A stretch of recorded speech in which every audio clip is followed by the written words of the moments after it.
আসসালামু আলাইকুম ওরহমতুল্লাহি ওবরাকাতু।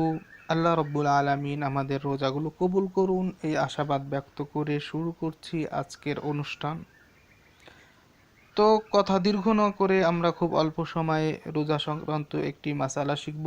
মাসালাটি হলো, কানে ওষুধ বা ড্রপ ব্যবহার করলে রোজা ভঙ্গ হবে কিনা। হ্যাঁ প্রিয় দর্শক, আমরা অনেকে অসুস্থতার কারণে কানে ওষুধ অথবা ড্রপ ব্যবহার করি।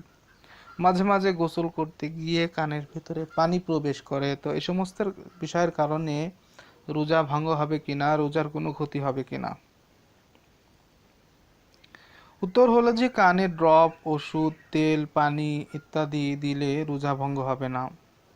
কানে ড্রপ, ওষুধ, তেল ও পানি ইত্যাদি দিলে রোজা ভঙ্গ হবে না, কারণ কান থেকে গলা পর্যন্ত কোনো রাস্তা নেই, তাই কানে কিছু দিলে তা গলায় পৌঁছে না।